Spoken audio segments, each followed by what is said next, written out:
जनेपाल.com मा स्वागत छ।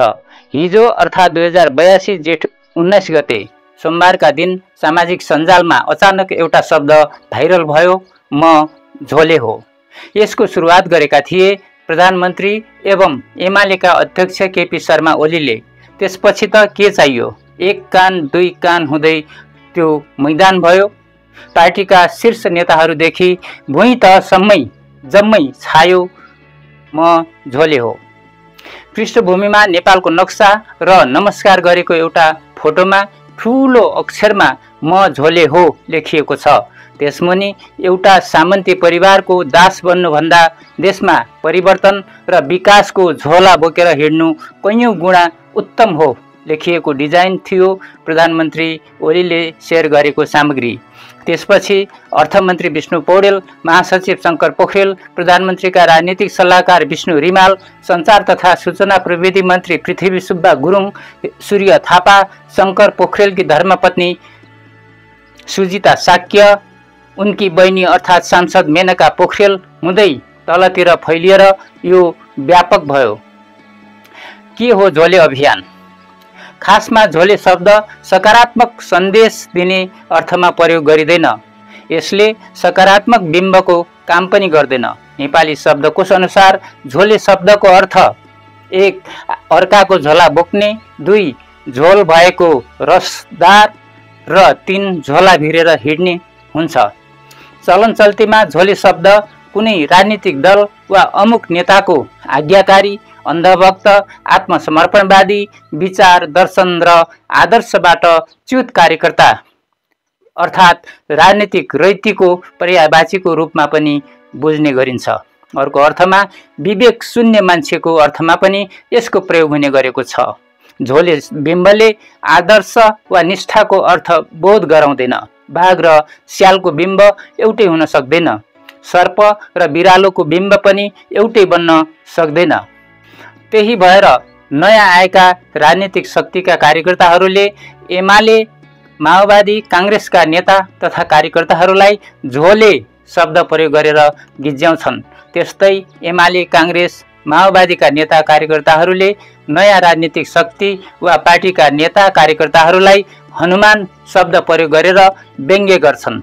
अझै राजावादी शक्तिहरूलाई त झन् उडाउने शैलीमा दास, रैती भनेर उछित्तो काट्ने प्रयास गरिन्छ।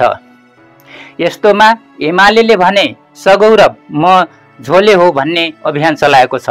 राष्ट्रियता, गणतन्त्र र समृद्धि वा अरू कुनै विषय, सन्दर्भ वा एजेन्डासँग जोडेर अभियान सञ्चालन गर्दा एमालेलाई थप राजनीतिक फाइदा हुने साहित्यकार तथा पत्रकार केएल बुढाथोकीको तर्क छ। यस्तै तर्क अन्य सामाजिक सञ्जाल प्रयोगकर्ताहरूको पनि छ। पक्ष र विपक्षमा एकले अर्कोलाई उडाउने होडबाजी नै चलेको देखिन्छ। एमालेले किन रोज्यो झोले? मूलतः एमाले पंक्तिमाथि झोले भनेर आक्रमण गर्ने र गिज्याउन थालिएपछि त्यसभित्र छाएको हीनता बोधबाट उकास्ने प्रयासका रूपमा लिन सकिन्छ झोले अभियान। पछिल्लो समय एमालेको लोकप्रियता र साख ओह्रालोतिर छ। जनतामा एमाले प्रति वितृष्णा बढिरहेको र अध्यक्ष तथा प्रधानमन्त्री केपी शर्मा ओली थप आलोचित र विवादित हुँदै गएका छन्। सरकार सुस्त, दिशाविहीन र कुशासनको चक्रमा फसेको छ। एमाले र सरकारको देशव्यापी विरोध, आलोचना र प्रतिवाद भएको छ। सरकार र पार्टीमा केपी ओलीको कमान्ड कमजोर हुँदै गएको छ। सबैतिरबाट घेराबन्दी, विरोध र आक्रमण भएपछि एमाले अध्यक्ष तथा प्रधानमन्त्री केपी शर्मा ओली सहित एमालेको मूल नेतृत्वमा एक प्रकारको हताशा छाएको छ। यही पृष्ठभूमिमा एमाले नेता कार्यकर्ताहरूमाथि झोले शब्दले प्रहार गरिन थालिएपछि झोले शब्दलाई नै सकारात्मक सन्देश दिने अर्थमा उल्ट्याउन यो अभियान थालिएको हुन सक्छ। विशेषतः एमालेलाई गिज्याउने र हेय भावका साथ प्रयोग हुँदै आएको झोले शब्दको अर्थ र बिम्बलाई नै उल्टाउने अभियान हो यो। झोले शब्दलाई विचार, सिद्धान्त, आस्था, त्याग, तपस्या, बलिदान, निष्ठा र पार्टी प्रतिको प्रतिबद्धताका रूपमा अर्थ्याउन खोजिएको छ। यसलाई एमालेको पार्टी जीवनमा प्राण भर्ने, कार्यकर्ताहरूमा जोश र एकता पैदा गर्न तथा एमाले र अध्यक्ष केपी शर्मा ओलीको छविलाई उजिल्याउन झोले अभियान सुरु गरिएको हुन सक्छ। यो कुरालाई एमाले अध्यक्ष तथा प्रधानमन्त्री केपी शर्मा ओलीले झोले अभियानलाई सामाजिक सञ्जालमा साझा गर्दा लेखेका यी गहन शब्दहरूले नै यसको उद्देश्यलाई स्पष्ट गरेका छन्। उनले लेखेका छन्, हिजो आज एउटालाई भगवान बनाउनु पर्यो भने सामूहिकतामा विश्वास राख्नेहरूलाई पहिले झोले भनेर लखेटिन्छ र समाजलाई भिडमा बदलिन्छ।